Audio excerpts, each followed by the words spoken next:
Good afternoon, all. I'm Ganesh. So இன்னைக்கு பார்க்க போகிற டாபிக்ஸ் அப்படின்னு பார்த்தீங்கன்னா யூபிஎஸ்சி கொஸ்டின் பேப்பர்ஸில் ப்ரிலிம்ஸ் பர்ஸ்பெக்டிவ்ல சொல்கிறேன். Minimum 2 to 3 questions with respect to acts cover பண்ணுவாங்க. So acts in sense any statutory provisions.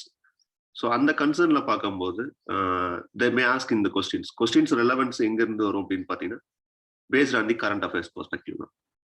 So அப்படி இருக்கக்கூடிய கன்சர்னில் very recently for the past 1 year, okay, so அதில் பாஸ் பண்ண important bills are acts, so அதை base பண்ணி போகக்கூடிய ஒரு கிளாஸ் தான் இந்த ஒரு particular class.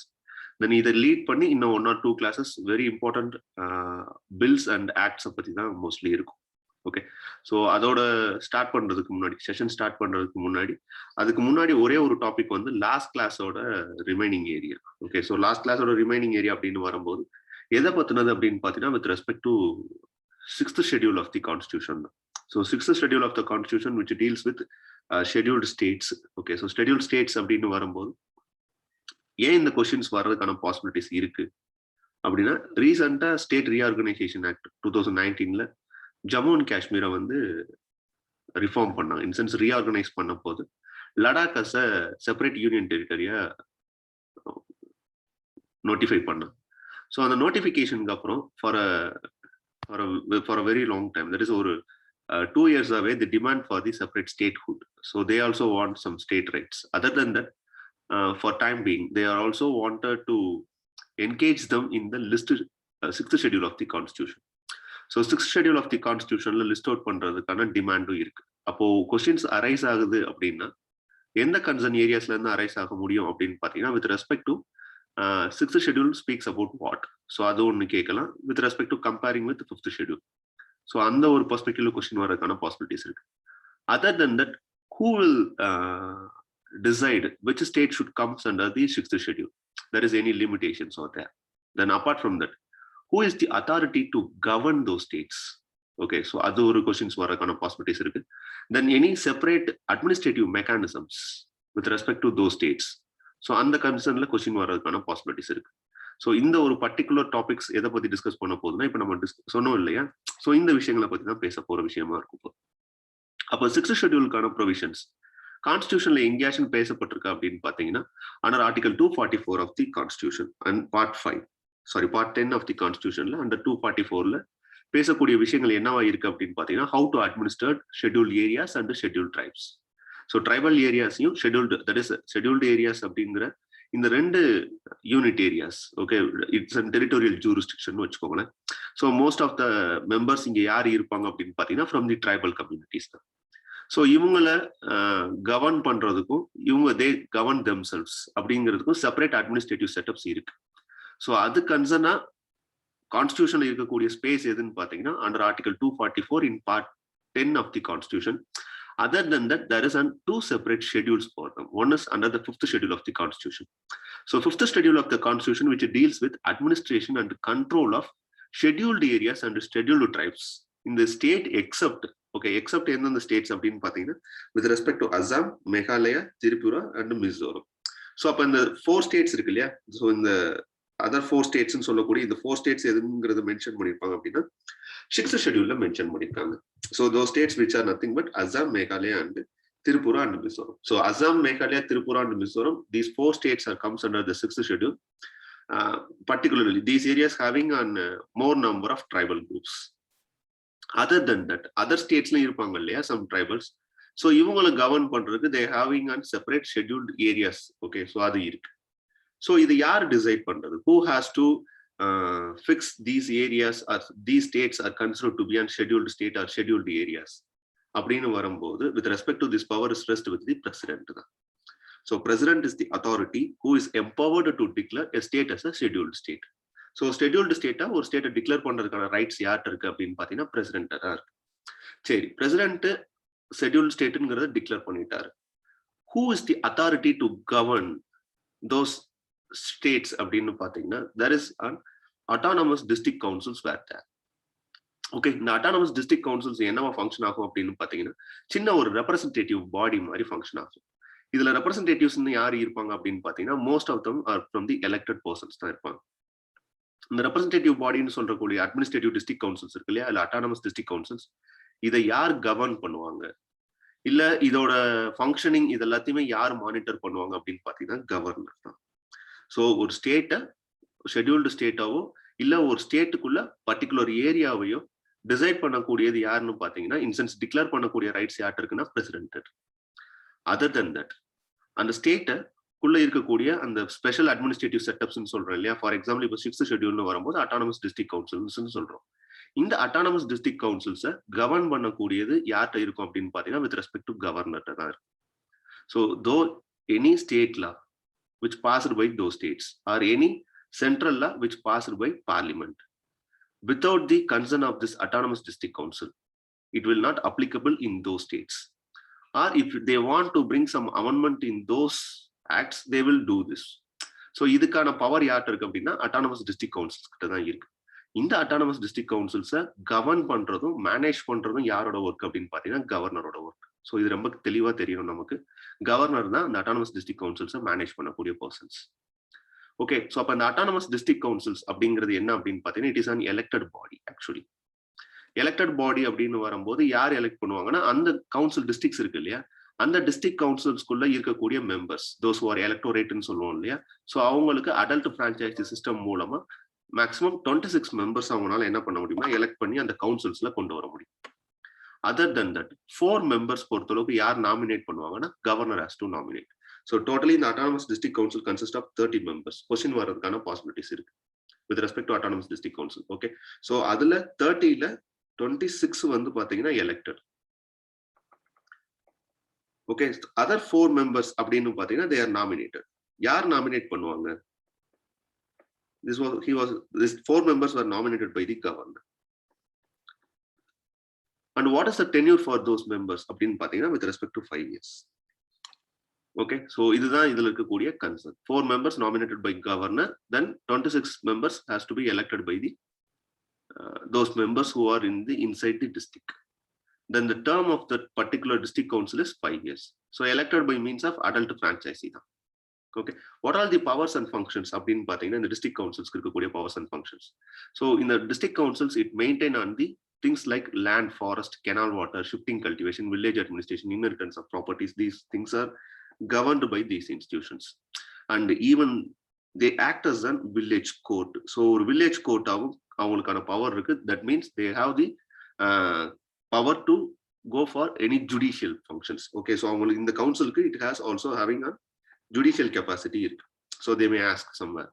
Okay, so judicial capacity irukkan keta, yes it is. And they have all the right to collect land revenue taxes. Okay, land revenue and specific taxes collect பண்றதுக்கான powers இருக்கு.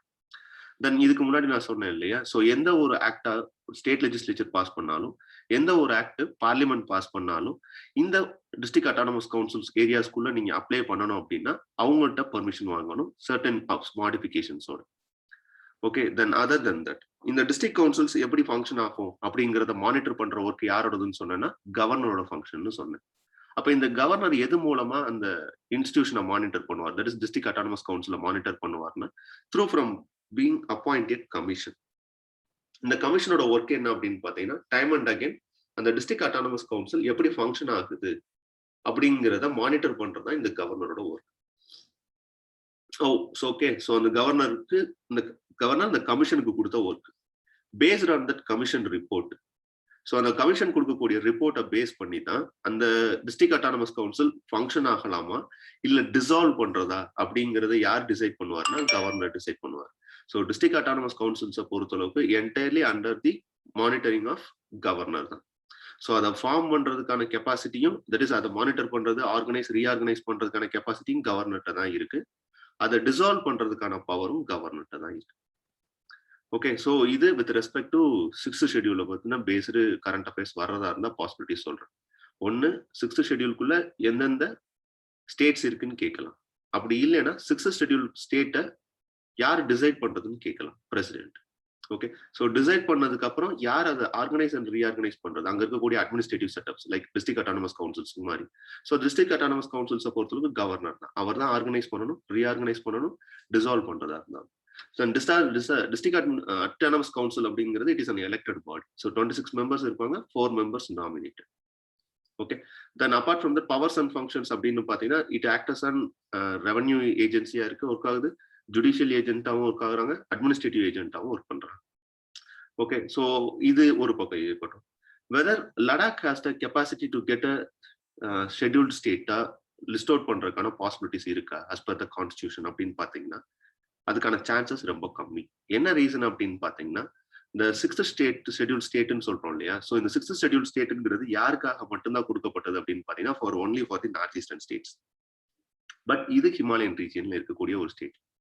So அப்படி இருக்கக்கூடிய ஒரு கண்டிஷன்ல 6th ஷெட்யூலுக்கான status கொடுக்கறது it is very complicated. Various இவங்களுக்கான power அப்படின்னா 6th ஷெட்யூலுக்கு பதில் எதுல கொடுத்துடலாம் அப்படின்னு பார்த்தீங்கன்னா, ஷெட்யூல்டு ஏரியாஸ் இருக்கு இல்லையா? 5th ஷெட்யூல்டு ஏரியாஸ் அதுக்குள்ள இவங்களை லிஸ்ட் அவுட் பண்ணி மானிட்டர் பண்ணலாம். சரி, இன்கேஸ் கொடுக்கறதா இருந்தா கொடுக்க முடியுமா? எஸ், கொடுக்க முடியும். அது கன்சர்ன் யார்கிட்ட இருக்கு அப்படின்னு பாத்தீங்கன்னா, வித் ரெஸ்பெக்ட் டு கேபினெட் கிட்ட தான் இருக்கு. பட் நமக்கு இது தேவையில்லை. நம்மளை பொறுத்தளவுக்கு என்ன கொஸ்டின் தெரிஞ்சா போதும் அப்படின்னா, யாரு அட்டானமஸ் கவுன்சில் தட் இஸ் ஸ்டேட்டை லிஸ்ட் அவுட் பண்றா, யார் கவர்ன் பண்றா, கவர்ன் பண்றதுக்கான மெக்கானிசம் என்ன, அந்த மெக்கானிசம் பண்ணக்கூடிய இன்ஸ்டிடியூஷனுக்கான பவர்ஸ் அண்ட் ஃபங்க்ஷன்ஸ் என்ன, இது தெரிஞ்சா போதும். வித் ரெஸ்பெக்ட் டு இதை நம்மளால கிராக் பண்ணிட முடியும். Okay. Then next thing is with respect to இதுக்கப்புறம் ஆக்ட்ஸ்குள்ள போயிடலாம். ஸோ ஆக்ட்ஸ்குள்ள போகும்போது அப்படின்னு பார்த்தீங்கன்னா, first thing is with respect to tribunals. So ரீசெண்டாக ட்ரிபுனல்ஸ் ரிஃபார்ம்ஸ் ஆக்ட் 2021 ஒன்று இம்ப்ளிமெண்ட் பண்ணாங்க. In sense they made some changes in the tribunals function. So what is the purpose of tribunal? So tribunal அப்படிங்கிறது it's nothing but an alternate dispute redressal body அப்படின்னு சொல்லுவாங்க. In sense alternate dispute redressal means ஒரு out of court settlement. So ஒரு court அப்படிங்கிறது ஒரு judicial கெப்பாசிட்டியோட function ஆகும். So அதை தாண்டி ஓகே, இன்கேஸ் அந்த ஜுடிஷியரியோட கேசஸ் என்னவாகுது அப்படின்னு பாத்தீங்கன்னா, மவுண்ட் அப் ஆகிக்கிட்டே போகுது. இன்சென்ஸ் நம்பர் ஆஃப் கேசஸ் வந்து பெண்டிங்ல அதிகமாகிக்கிட்டே போகுது அப்படிங்கிற ஒரு ரிப்போர்ட் இருக்கு. அதர் தென் தட் ஜுடிஷியரினால எல்லா ஸ்பெஷலைஸ்டு யூனிட் ஃபங்க்ஷன்ஸையும் மானிட்டர் பண்ண முடியாது. இன்சென்ஸ்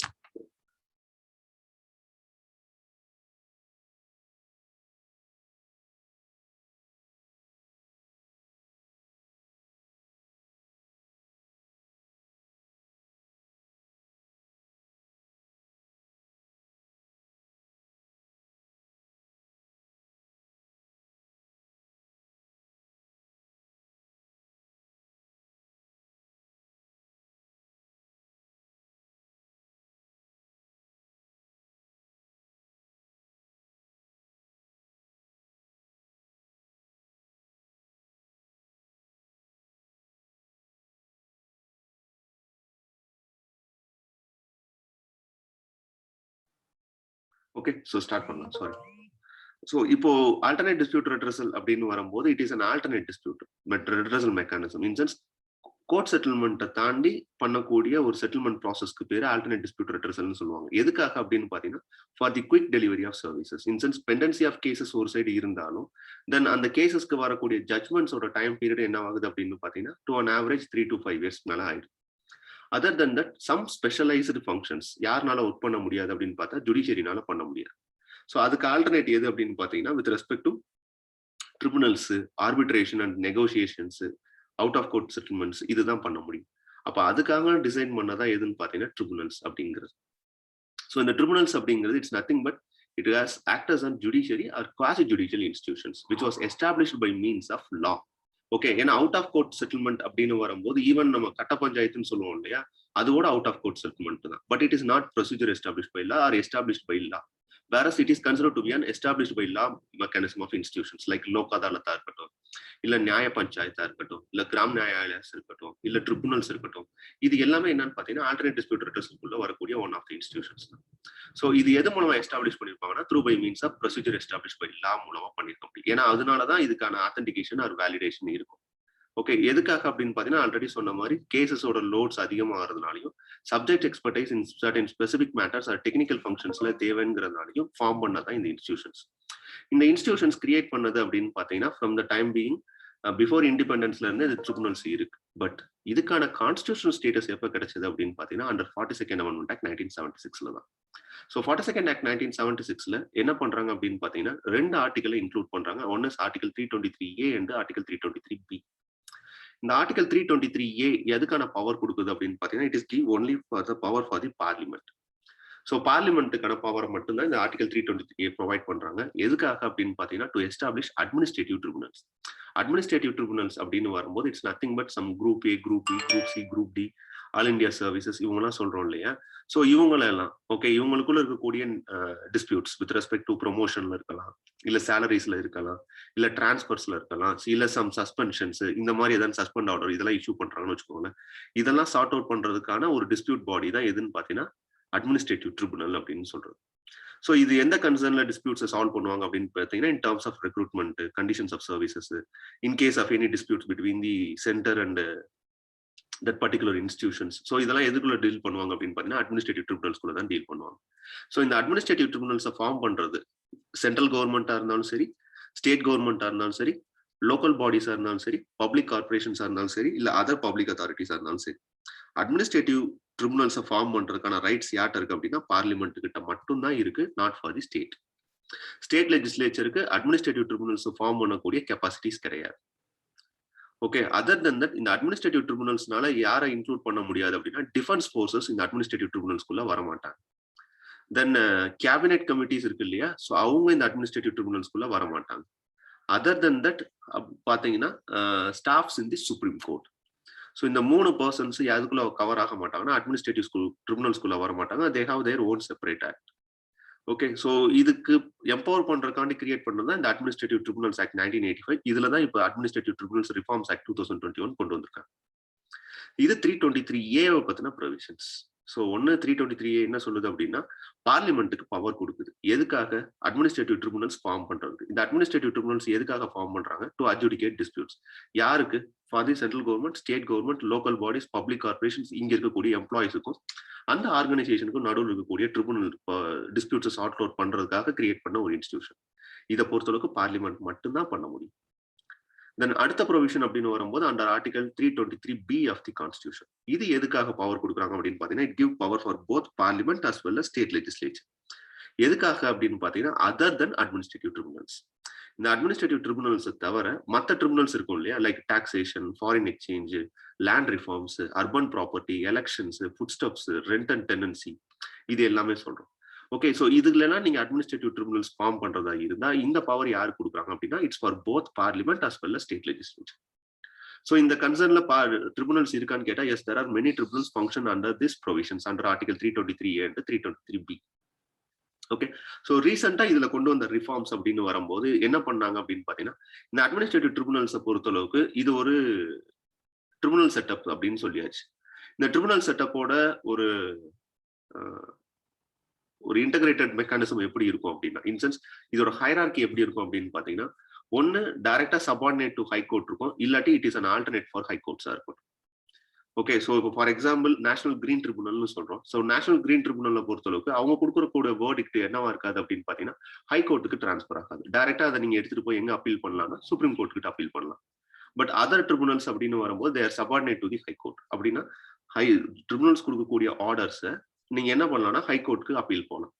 ஹைகோர்ட் அப்பீல் போய் முடிச்சோடனே அதுக்கப்புறம் தான் நீங்க எங்க போக முடியும் அப்படின்னு பாத்தீங்கன்னா சுப்ரீம் கோர்ட் போக முடியும். பட் சம் ட்ரிபுனல்ஸ் அவங்க என்ன பண்ணுவாங்கன்னா ஆல்டர்னேட் ஃபார் தி ஹைகோர்ட்டா இருக்கும். ஓகே, ஸோ அப்படி இருக்கக்கூடிய கன்சர்ன்ல சிஸ்டம் ஆஃப் யூனிட் எப்படி இருக்கும் அப்படின்னு பாத்தீங்கன்னா இந்த ஸ்ட்ரக்சர்ல தான் இருக்கும். சம் ட்ரிபுனல்ஸ் என்னவா இருக்கும் அப்படின்னு பாத்தீங்கன்னா it substitute for the high court. So இப்படியும் இருக்கும். சம் ட்ரிபுனல்ஸ் என்னவா இருக்கும் அப்படின்னு பாத்தீங்கன்னா they're subordinate to the tribunals. So இந்த செட்டப்லயும் இருக்கும். ஓகே, ஸோ கரண்ட்லி ஏன்னா இப்போ ஃபார் எக்ஸாம்பிள் இந்த subordinate to that is alternate or substitute for high court அப்படின்னு வரும்போது இந்த நேஷனல் கிரீன் ட்ரிபுனல் சொல்ல முடியும் நம்ம. ஓகே, ஃபார் அதர் ட்ரிபுனல்ஸ் அப்படின்னு வரும்போது இப்போ நேஷனல் கம்பெனில ட்ரிபுனல் அப்படிலாம் சொல்றோம் அப்படின்னா they are subordinate to high courts. Okay, so அப்போ இந்த மாதிரி என்னவாகும் அப்படின்னு பாத்தீங்கன்னா அட்மினிஸ்ட்ரேட்டிவ் செட்டப்ஸ் இருக்கு. ஓகே, ஸோ இப்போ ரீசெண்டா 2021 ரிஃபார்ம்ஸ் ஆக்ட்ல கொண்டு வந்த ப்ரொவிஷன்ஸ் அப்படின்னு பாத்தீங்கன்னா என்ன பண்ணாங்க அப்படின்னா சில ட்ரிபுனல்ஸ் என்ன பண்ணாங்க அப்படின்னா ஓகே அந்த ஸ்லைடு மிஸ் ஆயிடுச்சுன்னு நினைக்கிறேன். I will add it in the PowerPoint. Okay, but இங்க நான் சொல்லிடுறேன் என்னங்கிறது. ஸோ சில ட்ரிபுனல்ஸ் என்ன பண்ணியிருந்தாங்க அப்படின்னு பாத்தீங்கன்னா அபாலிஷ் பண்ணிட்டாங்க. For example like tribunals like central boards tribunals. Central board tribunals in sense நம்ம சினிமாட்டோகிராஃபிக் ட்ரிபுனல்ஸ் இருக்கும் இல்லையா, ஸோ சென்சார் போர்டு கொடுக்கக்கூடிய சர்டிபிகேட்ஸ்க்கு ஏதாச்சும் இஷ்யூஸ் இருந்துச்சுன்னா நீங்க என்ன பண்ணலாம்னா சினிமாட்டோகிராஃப் ஆக்ட் படி ஸோ சினிமாட்டோகிராஃப் ட்ரிபுனல்ஸ்க்கு போகலாம். பட் இப்போ என்ன ஆயிடுச்சு அப்படின்னு பாத்தீங்கன்னா அந்த ட்ரிபுனல்ஸை நல்லிஃபை பண்ணிட்டாங்க. அதே மாதிரி டாக்ஸ் அப்பலேட் ட்ரிபுனல்ஸ் சிலது இருக்கும் in terms of taxation. So இந்த டாக்ஸேஷன் இஷ்யூஸை சார்ட் அவுட் பண்றதுக்கான ட்ரிபிள்ஸ் என்ன பண்ணிட்டாங்கன்னா நலிஃபை பண்ணிட்டாங்க. அப்போ இப்போ டேரக்டா எங்க போய் அப்ரோச் பண்ற மாதிரி இருக்கும் அப்படின்னா, இன்கேஸ் சென்சார் போர்டு கொடுக்கக்கூடிய சர்டிபிகேட்ஸை நீங்க ட்ரிபுனல்ஸ்ல அப்ரோச் பண்றது பதில இப்போ நீங்க ஹைகோர்ட்டை தான் போய் ரீச் பண்ணி ஆகணும். ஸோ அந்த மாதிரி சில ட்ரிபுனல்ஸ் என்ன பண்ணிட்டாங்கன்னா ஒரு 9 ட்ரிபுனல்ஸை வந்து அபாலிஷ் பண்ணிட்டாங்க. ஸோ இது ஒரு ப்ரொவிஷன் நடந்துச்சு. தென் அதர் தன் தட் என்ன பண்ணாங்கன்னா சர்டன் குவாலிஃபிகேஷன்ஸ் கொண்டு வந்திருக்காங்க. சர்டன் குவாலிஃபிகேஷன்ஸ் அப்படின்னு சொல்லும் போது இந்த members tribunal members, so tribunal மெம்பர்ஸ்க்கான குவாலிஃபிகேஷன்ஸ் அப்படின்னு பாத்தீங்கன்னா, ஸோ இவங்களுக்கு மினிமம் 50 இயர்ஸ்க்கு மேல இருக்கணும்.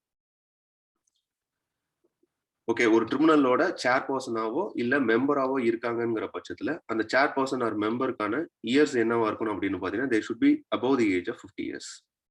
ஸோ இந்த சேர்பர்சன்ஸ் ஆர் மெம்பர்ஸ்க்கு அப்படிங்கிற ஒரு டைம் டென்யூர் இருக்கும் இல்லையா, இந்த டென்யூர் என்னவா இருக்கு அப்படின்னு பாத்தீங்கன்னா 4 இயர்ஸ் டென்யூரா இருக்கு. ஸோ இந்த 4 இயர்ஸ் டென்யூரா இருக்கு அப்படிங்கிற பட்சத்துல இந்த 4 இயர்ஸ் டென்யூர்ல ரீஅப்பாயின்மெண்ட் இருக்கான்னு கேட்டா எஸ், ரீஅப்பாயின்மெண்ட்டுக்கு எலிஜிபிள் கிடையாது. சரி, இந்த 4 இயர்ஸ்க்கு இருக்காங்க, தென் மேக்ஸிமம் எவ்வளவு வருஷம் வரைக்கும் இவங்க ட்ரிபுனல்ஸ்ல ஒர்க் பண்ணலாம் அப்படின்னு பாத்தீங்கன்னா 70 இயர்ஸ் வரைக்கும் ஒர்க் பண்ணலாம். ஓகே, ஸோ இந்த ட்ரிபுனல்ஸ்ல இருக்கக்கூடிய 70 இயர்ஸ் வரைக்கும் ஒர்க் பண்ணலாம் அப்படிங்கிறது இந்த ரிஃபார்ம்ஸ் ஆக்ட்ல கொண்டு வந்திருக்காங்க. ஸோ ரிஃபார்ம்ஸ் ஆக்ட்ல இருக்கக்கூடிய ப்ரொவிஷன்ஸ் ஒன்னு கொஸ்டின்ஸ்க்குள்ள வரலாம். மேஜரா இதுதான் வரக்கான பாசிபிலிட்டிஸ். ஒன்னு எந்த ஏஜ் லிமிட், தட் இஸ் 50 இயர்ஸ்க்கு அபவ் இருக்கணும், 70 இயர்ஸ்க்கு பிலோ இருக்கணும். ஒரு ட்ரிபுனலோட சேர்மன் அப்படின்னு வரும்போது மினிமம் லெவல்ல என்னவா இருக்கணும் அப்படின்னு சொல்றாங்கன்னா ஒரு ஹைகோர்ட் ஜட்ஜஸ் ஸ்டேட்டஸ் இருக்கணும் அப்படின்னு சொல்றாங்க. ஸோ அது ஒன்று கொஸ்டின் வரக்கான பாசிபிலிட்டிஸ் இருக்கு. தென் 50 இயர்ஸ் மேக்ஸிமம் 4 இயர்ஸ் வந்து என்ன வரலாம், டென்யூர் இருக்கலாம். ரீஅப்பாயின்மெண்ட்டுக்கு எலிஜிபிளான்னு கேட்டா yes, they're eligible for reappointment. So questions வர்ற ஏரியா அப்படின்னு பார்த்தீங்கன்னா அண்டர் ஆர்டிகல் 323A 323B வரலாம். அதர் தென் தட் இப்போ நான் சொல்றேன் இல்லையா, some tribunals are subordinate to the high courts and some tribunals are substitute for the high courts அப்படிங்கிற அந்த ஸ்டேட்மெண்ட்டோட கொஸ்டினா வர்றதுக்கான பாசிபிலிட்டிஸ் இருக்கு. ஓகே, அதர் தென் தட் அந்த அட்மினிஸ்ட்ரேட்டிவ் ட்ரிபுனல்ஸோட கெப்பாசிட்டி என்ன, தென் அதர் ட்ரிபுனல்ஸை ஃபார்ம் பண்றதுக்கு யாருக்கு ரைட்ஸ் இருக்கு for the state as well as parliament இருக்கு. பட் அட்மினிஸ்ட்ரேட்டிவ் ட்ரிபுனல்ஸை பொறுத்தளவுக்கு சென்ட்ரல் கவர்மெண்ட்டுக்கு மட்டும்தான் ரைட்ஸ் இருக்கு. ஸோ இந்த கன்சர்னை வச்சு ட்ரிபுனல்ஸ் பேஸ்டு கொஸ்டின்ஸ் வர்றதுக்கான possibilities from the prelims perspective வர்றதுக்கான சான்சஸ் இருக்கு. தென் அடுத்து நம்ம பார்க்க போறிய ஆக்ட் அப்படின்னு பாத்தீங்கன்னா juvenile justice care and protection of child amendment act 2021. One of the most expected கொஸ்டின்ஸோட சொல்ல முடியும் இந்த கொஸ்டின்.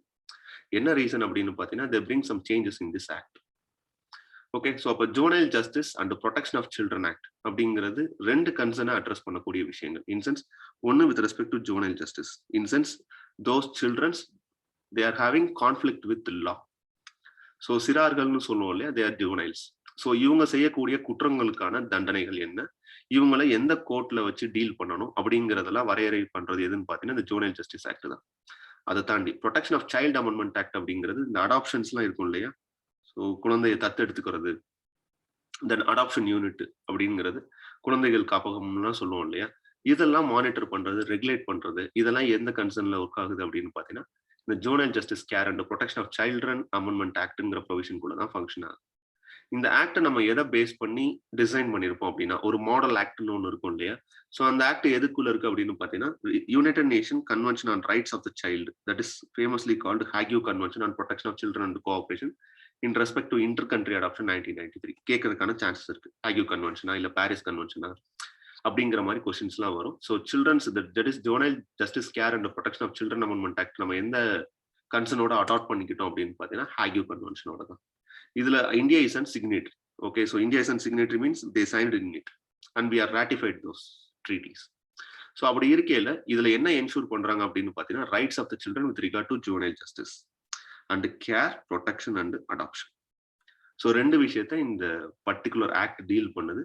ஒன்னு with respect to those childrens who are conflict with law, in sense தண்டனை குற்றங்கள்னு அவங்க செய்யும் போது அதுக்கான தண்டனைகள் என்ன, அதை எப்படி நம்ம பண்ணணும், இன்சென்ஸ் எக்ஸிக்யூட் பண்ணணும் அப்படிங்கிறதுலாம் இந்த ஜுவனைல் ஜஸ்டிஸ் ஆக்ட்ல ஒரு பார்ட்டா பேசுறாங்க. Second part of this juvenile justice act அப்படிங்கிறது it's nothing but need of care and protection for the childrens those are abandoned. In sense குழந்தைகளுக்கு அனாதைகள்னு சொல்லுவோம் இல்லையா, ஸோ அந்த அவங்கள சோ கால்டு ஓகே, ஸோ அவங்கள எப்படி நம்ம கேர் எடுத்துக்கணும் அப்படிங்கிறது, அவங்களை எப்படி ப்ரொடெக்ட் பண்ணணும் அப்படிங்கிற ரெண்டு ப்ரொவிஷன் இந்த ஆக்ட் டீல் பண்ணுது. அதுல ஃபர்ஸ்ட் ப்ரொவிஷன் அப்படின்னு பாத்தீங்கன்னா with respect to about juvenile justice act 2015. So இந்த ஜுவனைல் ஜஸ்டிஸ் ஆக்ட் 2015 சொல்லக்கூடிய விஷயங்கள் என்ன அப்படின்னு பாத்தீங்கன்னா ஸோ ரெண்டு விஷயம். ஓகே, ஒன்னு நான் ஆல்ரெடி சொன்ன மாதிரி concerning children in need of care and protection and children in conflict with law. So அவங்களுக்கான ப்ரொவிஷன்ஸை தான் இது டிஸ்கஸ் பண்ணுது. ஒன்று apprehension, detention, prosecution, penalty or imprisonment, rehabilitation, social reintegration of children in conflict with law. இது ஒரு segmentation, இது தனியாக டீல் பண்றாங்க. இன்னொரு விஷயம் என்ன அப்படின்னு பார்த்தீங்கன்னா, procedure and decision on orders relating to rehabilitation, adoption, reintegration and restoration of children in care of need of care and protection. So இது ஒரு பார்ட். ஸோ 2 பார்ட், 2க்கு செப்பரேட் இன்ஸ்டிடியூஷன்ஸ் இருக்கு. இப்போ for example need for care and protection of children in conflict with லான்னு சொல்றோம் இல்லையா, அதுக்கெல்லாம் child welfare committee, then CARA அப்படிங்கிற இன்ஸ்டிடியூஷன் செட்டப் பண்ணியிருக்காங்க. ஃபார் எக்ஸாம்பிள் இந்த கான்ஃபிளிக்ட் வித் லான்னு சொல்றோம் இல்லையா, இதுக்காக டிசைன் பண்ணதான் ஜுவனைல் ஜஸ்டிஸ் போர்டு அப்படின்னு சொல்றோம்.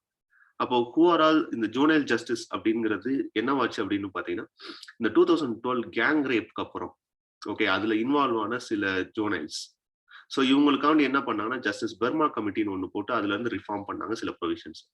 அதுல இன்னைக்கு இருக்கக்கூடிய சிஸ்டம் அப்படின்னு பாத்தீங்கன்னா, இந்த பில் எதை ப்ரொவைட் பண்ணுது அப்படின்னு பாத்தீங்கன்னா, those who are between the age of 16 to 18 years. Okay, so they're tried as adult. ஸோ அடல்ட்டா தான் அவங்களை ட்ரீட் பண்ணுவாங்க. ஸோ நம்மளை பொறுத்தவரை 18 இயர்ஸ்க்கு மேல இருக்கிறவங்க கூட தான் அடல்ட்னு சொல்லுவோம், 18 இயர்ஸ்க்கு பிலோ இருக்கிறவங்கள ஜுவனைல்ஸ்னு சொல்லுவோம்.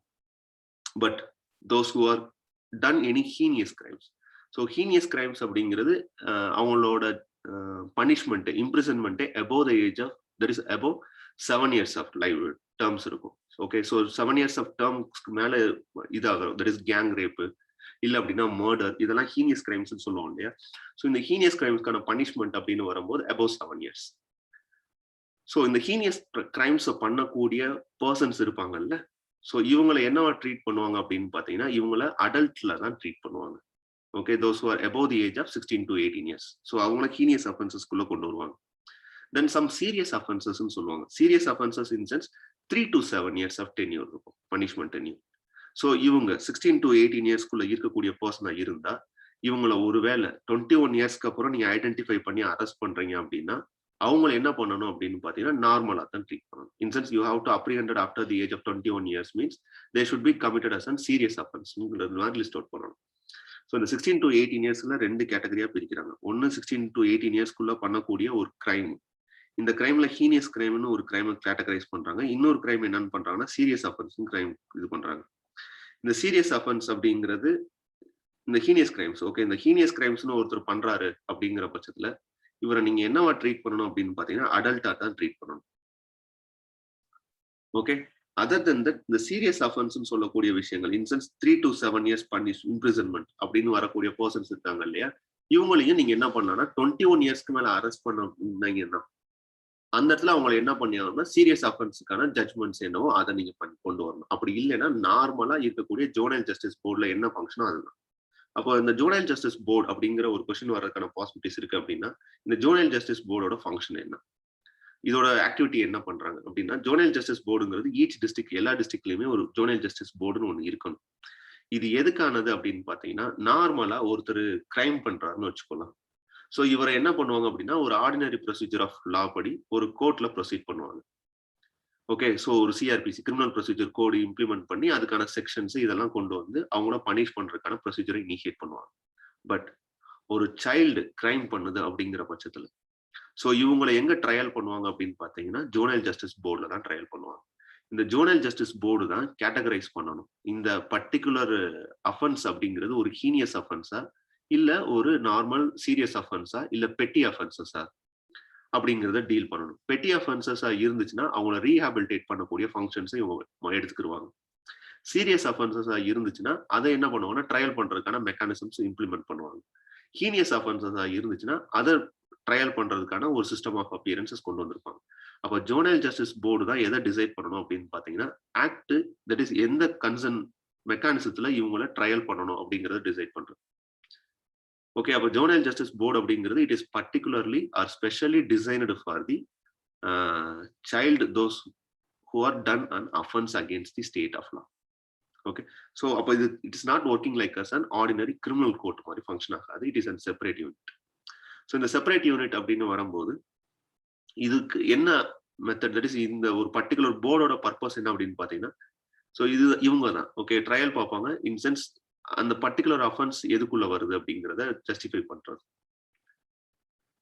Okay, then other than that so இந்த பர்டிகுலர் ஜுவனைல் ஜஸ்டிஸ் போர்டோட purpose it is not its intention is not to punish that concerned persons. Its intention is to nothing but to rehabilitation or try to be as an adult. In sense, rehabilitation பண்றதுக்கான provisions send பண்றதா இல்ல adult trial பண்றதா அப்படிங்கிறது. Other than that, rehabilitation and reformation தான் இவங்களோட objective தவிர punishments கிடையாது. Okay, so அப்படி இருக்கக்கூடிய கன்சர்ன்ல இந்த composition of juvenile justice board அப்படின்னு சொல்லும் போது என்ன கம்போசிஷன்ல இருக்கு அப்படின்னு பாத்தீங்கன்னா, ஒரு judicial magistrate of first class தான் இதுல ஒரு ஹெட்டா இருப்பார். Other than that 2 social workers இருப்பாங்க. கொஸ்டின்ஸ் வர்றதுக்கான பாசிபிலிட்டிஸ் இருக்கு. அதுல at least 1 should be women. Okay, so இவங்களுக்கான டாஸ்க் என்ன அப்படின்னு பாத்தீங்கன்னா, 4 மந்த் பீரியட்குள்ள இனிஷியல் பிரிமினரி என்கொயரி இவங்க கண்டக்ட் பண்ணி முடிச்சிருக்கோம். ஓகே, இந்த பிரிமினரி என்கொயரியில என்ன பண்ணி ஆகணும் அப்படின்னு பாத்தீங்கன்னா, ஃபினிஷ் பண்ணணும் தான். ஓகே, ஸோ இது மூலமா என்ன அப்படின்னு பாத்தீங்கன்னா, இந்த ஜுவனைல் ஜஸ்டிஸ் போர்டுங்கிறது ஒரு டெசிஷன் மேக்கிங் அத்தாரிட்டியா இருக்காங்க. எதுக்காக அப்படின்னு பாத்தீங்கன்னா, ஒரு இண்டிவிஜுவல் தட் இஸ் ஒரு சைல்டு வெதர் தேர் கிரைம்டு, அந்த கிரைம் பண்ணக்கூடிய ஆக்டிவிட்டிஸ் அப்படிங்கிறது அது கம்ஸ் அண்டர் தி ஹீனியஸ் அஃபென்ஸா இல்ல சீரியஸ் அஃபென்ஸா இல்ல பெட்டி அஃபென்சஸாங்கிறத பண்ணணும். தென் அதுக்கேற்ற அப்படி என்ன பண்ணி ஆகணும்னா, ரெஃபரன்ஸ் பண்ணி அவங்கள ஒரு வேலை ட்ரையல் பண்றதா இருந்தா ஒரு ஹீனியஸ் கிரைம் பண்ணிட்டாரு அப்படின்னா அவர் அடல்ட்டாவும், இல்ல அவர் சீனியஸ் அஃபென்ஸ் பண்ணல அப்படின்னா அவரை ரீஹாபிலிட்டேஷன் பண்றதுக்கான ஒரு இன்ஸ்டிடியூஷனுக்கு சென்ட் பண்றதும் யாரோட பவர் அப்படின்னு பாத்தீங்கன்னா, ஜுவனைல் ஜஸ்டிஸ் போர்டோட பவர் தான். ஓகே, இது ஒரு setup with respect to those who are done on things against the law அப்படின்னு வரும்போது. அடாப்ஷன் மெக்கானிசம் அப்படின்னு வரும்போது 2 கன்சர்ன்ல அடாப்ஷனை டீல் பண்ணுவோம். இன் சென்ஸ் அபாண்டன்டு சைல்டு அப்படிங்கிற டெஃபினேஷன் என்ன அப்படின்னு பாத்தீங்கன்னா, the child has to be deserted by, in sense தனிமைப்படுத்துறது, from his biological or adoptive parents or guardian who has been declared as abandoned by the committee. Child welfare committee ஒரு committee இருக்கு. அவங்க என்ன பண்ணணும்னா declare பண்ணணும் abandoned child அப்படின்னா தான் அவங்கள abandoned child நம்மளால லிஸ்ட் அவுட் பண்ண முடியும். அவங்கள மட்டும் தான் நீங்க அடாப்ட் பண்ண முடியும். Okay, so adoption means the process through which the adopted child is permanently separated from his biological parents and becomes the lawful child. In sense, they have all the rights of a child. Okay, ஒரு biological childக்கு என்ன rights இருக்கோ அது எல்லாமே adoption childக்கு இருக்கும்.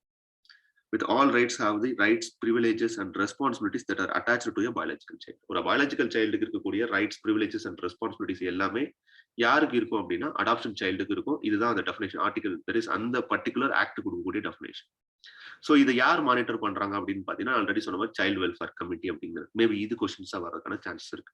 இந்த child welfare கமிட்டியோட purpose என்ன அப்படின்னு பாத்தீங்கன்னா, to nothing but to dispose the cases for the care, protection, treatment and development and rehabilitation of children. Okay, so அவங்களுக்கான கேர் கொடுக்கறது, ப்ரொடெக்ஷன் கொடுக்கறது, அவங்களுக்கு ட்ரீட்மெண்ட்ஸ், டெவலப்மெண்ட் இதெல்லாம் பண்றது யாரோட ஒர்க் அப்படின்னா சைல்டு வெல்ஃபேர் கமிட்டியோட ஒர்க்.